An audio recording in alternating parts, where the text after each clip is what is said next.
Vous avez sûrement déjà mis les pieds dans un magasin Picard. Les couleurs blanches et bleues, les allées bien rangées, les petits plats qui donnent faim, même à travers la vitrine du congélateur. Picard, c'est une marque que les Français adorent. Plus de 1175 magasins sur le territoire et régulièrement élue enseigne préférée des Français. Mais voilà, une question que peu de gens se posent. À qui appartient vraiment Picard ? Et la réponse est beaucoup plus fascinante et beaucoup plus complexe que vous ne pouvez l'imaginer. Parce que derrière les surgelés, il y a une histoire. Une histoire de milliards d'euros de fonds d'investissement britanniques, de dettes volontairement créées et d'une technique financière redoutable qu'on appelle le LBO. Une histoire où certains ont fait des fortunes considérables et d'autres ont perdu des centaines de millions d'euros. Bienvenue sur Au-delà des chiffres, et aujourd'hui, on va décortiquer le cas Picard. Avant de parler finances, il faut comprendre pourquoi Picard attire autant les investisseurs. Picard, c'est un modèle commercial presque parfait. Première chose, Picard est son propre distributeur et sa propre marque. Il n'y a pas de Danone ou de Nestlé dans les rayons, que des produits Picard. Ce qu'on appelle une marque distributeur ou MDD. Ça veut dire quoi concrètement ? Que Picard maîtrise ses marges du début à la fin. Il décide lui-même de ses recettes, de ses fournisseurs, de ses prix. Pas de négociation avec des géants de l'agroalimentaire. Deuxième chose, le surgelé est anti-gaspi par nature. Les produits se conservent des mois, donc pas de déchets, pas de pertes. Les marges sont stables et prévisibles. Troisième chose, les clients sont fidèles, très fidèles. Picard affiche une notoriété de 62% en France, loin devant son concurrent Thirier, qui plafonne à 12%. En 2024, Picard affiche 1,8 milliard d'euros de chiffre d'affaires, avec une marge EBITDA de presque 16%. C'est exceptionnel pour la distribution alimentaire, où par exemple des enseignes comme Carrefour tournent souvent en dessous de 6%. Résultat, Picard génère du cash en abondance, de manière régulière et prévisible. Ce qu'on appelle dans le jargon un cash flow récurrent. Et c'est exactement ce que les fonds de private equity recherchent. Une entreprise solide, rentable, avec des flux stables. Et suffisamment de capacité d'endettement pour monter un LBO.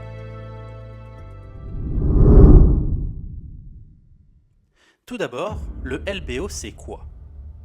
La technique s'appelle LBO pour Leverage Buyout. En français, ça signifie rachat par l'endettement. Mais vous connaissez sûrement le terme effet de levier. L'idée est simple et presque élégante dans sa brutalité. Imaginez que vous voulez acheter un immeuble qui vaut 1 million d'euros. Vous avez 200 000 euros en poche. Vous empruntez donc les 800 000 restants à la banque. Et vous remboursez les mensualités avec les loyers que l'immeuble génère lui-même.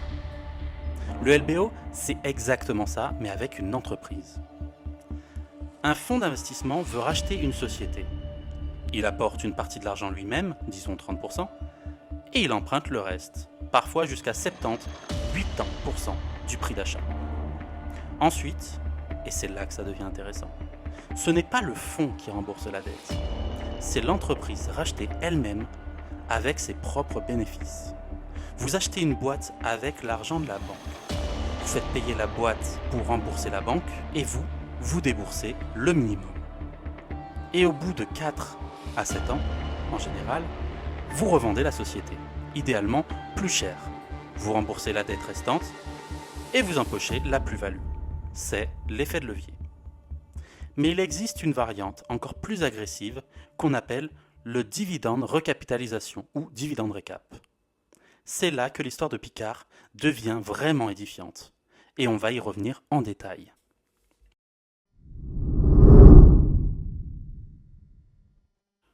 Maintenant, retraçons l'histoire, parce que Picard n'a pas subi un LBO, il en a subi 3 en moins de 10 ans.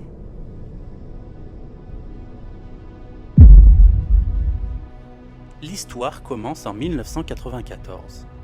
Carrefour rachète 79% des parts de Picard, avec l'idée d'intégrer le spécialiste du surgelé dans son empire alimentaire.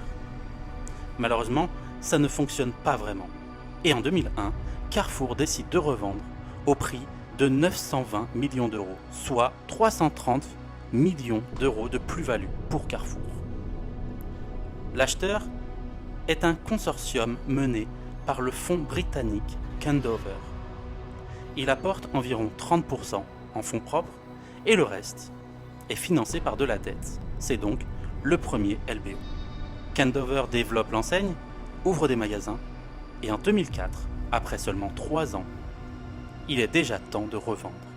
Prix de sortie 1,3 milliard d'euros, soit une plus-value en 3 ans de 380 millions.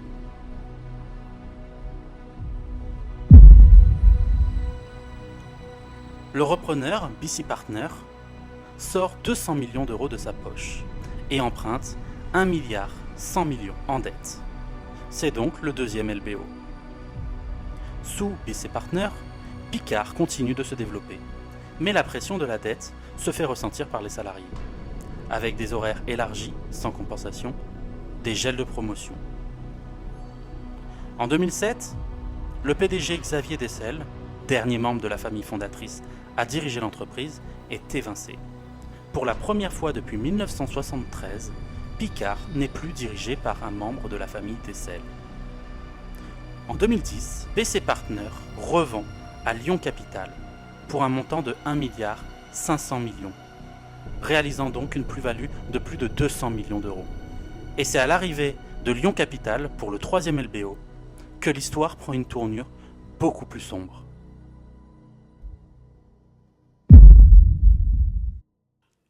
Lyon Capital rachète donc Picard en octobre 2010 pour 1,5 milliard d'euros, dont environ 975 millions financés par de la dette.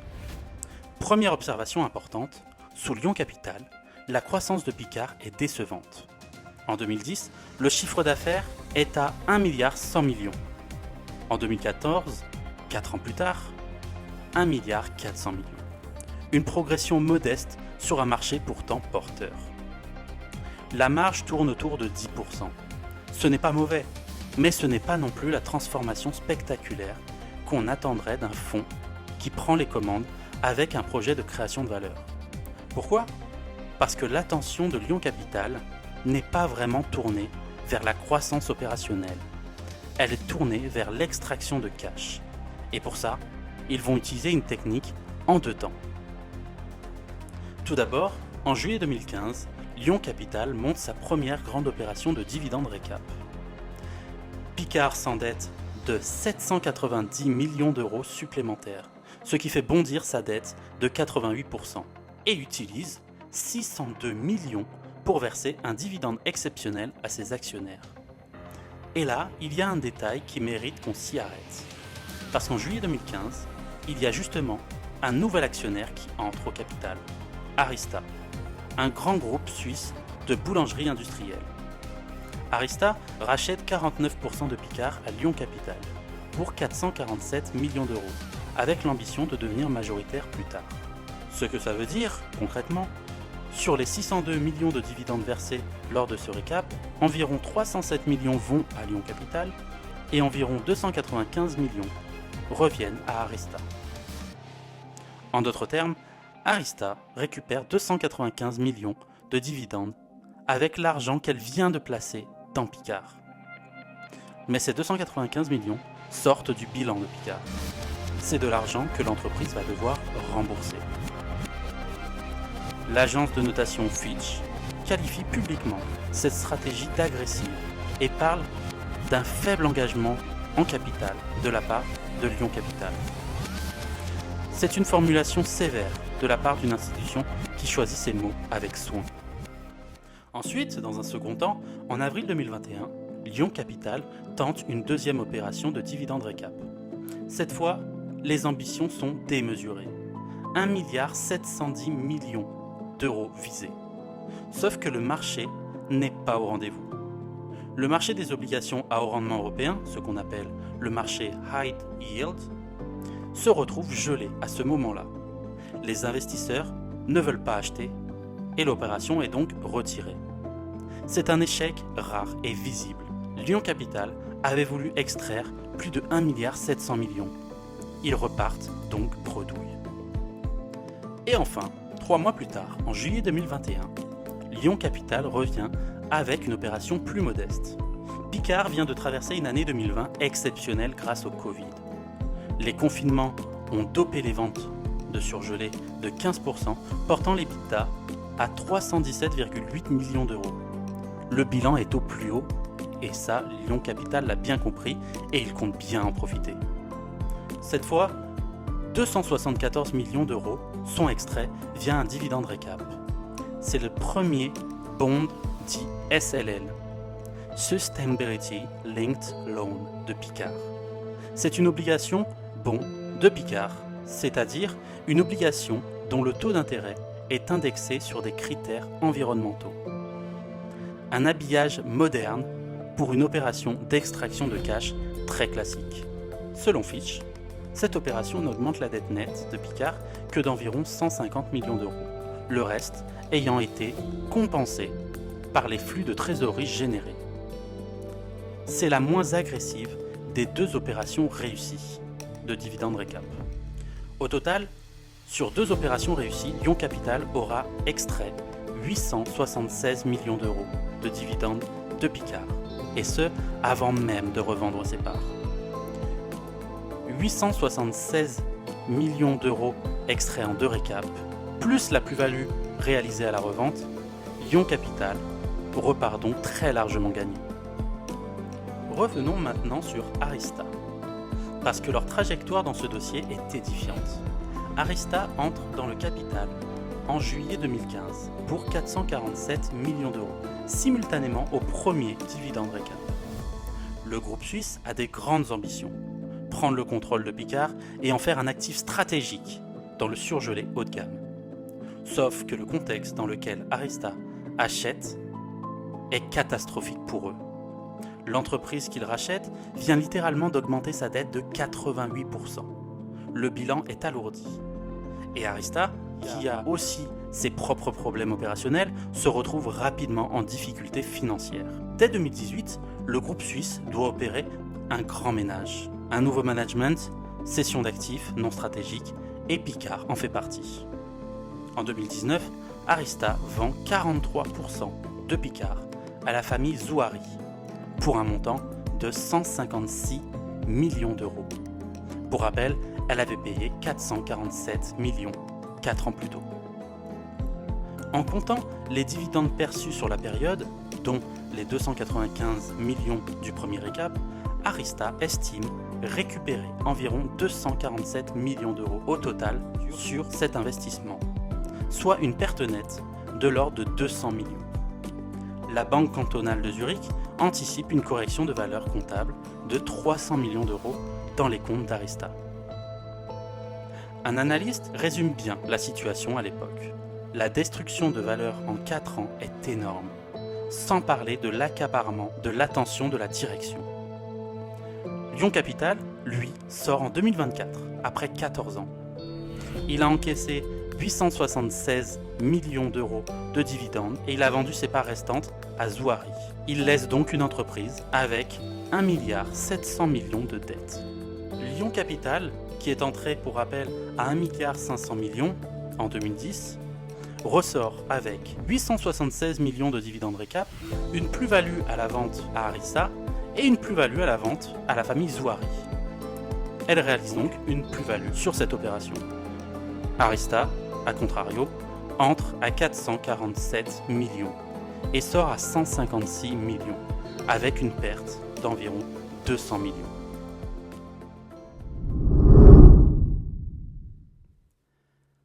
Alors, est-ce que les LBO ont été bons ou mauvais pour Picard ? La réponse honnête, les deux. Mais l'honnêteté oblige à dire que le bilan penche clairement du côté des actionnaires.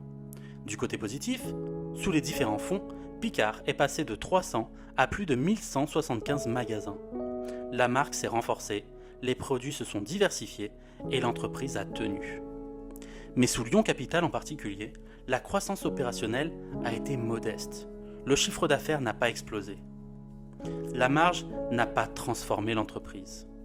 l'essence de la création de valeur pour le fonds est venue non pas de la croissance, mais de l'extraction de cash par l'endettement. Et cette dette de 1,7 milliard d'euros, encore présent en 2024, c'est une grande partie de l'héritage des 2 dividendes récap. Une dette créée non pas pour investir, mais pour rémunérer les actionnaires. Pour les salariés, les LBO successifs ont souvent signifié pression sur la productivité, gel des avoirs, instabilité du management. Pour les fonds, c'est une toute autre histoire.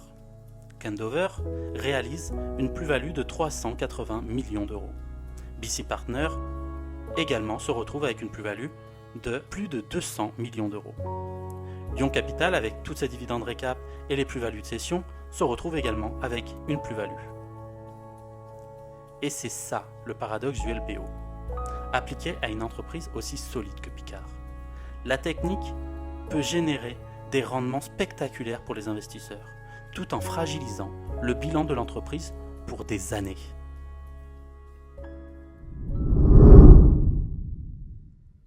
Aujourd'hui, Picard appartient à la famille Zouari, une famille française avec a priori une vision long terme. L'entreprise affiche aujourd'hui un chiffre d'affaires de 1,8 milliard et une marge d'EBITDA de 16%. Les chiffres sont donc solides. Mais la dette est là, 1,7 milliard d'euros. Et la question qui se pose maintenant, c'est est-ce que ce nouveau chapitre sera différent des précédents ? Est-ce que Picard va enfin pouvoir investir massivement dans sa croissance sans que son cash serve d'abord à rembourser des erreurs du passé ? L'histoire de Picard, c'est avant tout une leçon sur ce qu'est réellement la finance. Ce n'est pas juste des chiffres dans un tableur, ce sont des décisions qui ont des conséquences concrètes sur les salariés, sur la stratégie d'une entreprise ou sur la façon dont elle investit ou n'investit pas. Le cas Picard illustre parfaitement ce que les financiers appellent la gouvernance d'entreprise. Qui détient le pouvoir ? Qui prend les décisions ? Et dans l'intérêt de qui ? Avec les fonds d'investissement en LBO, la réponse est souvent claire, dans l'intérêt d'un rendement à court ou moyen terme. Ce n'est pas un jugement moral, c'est la logique du système. En tout cas, merci d'avoir regardé cette vidéo jusqu'au bout. Si vous avez appris quelque chose aujourd'hui, n'hésitez pas à laisser un commentaire, un like, ça m'aide vraiment à comprendre ce qui vous intéresse. Et si vous voulez aller plus loin sur le private equity, les LBO ou d'autres cas d'entreprise, n'hésitez pas à vous abonner. On se retrouve très vite sur Au-delà des chiffres, c'était Maxime.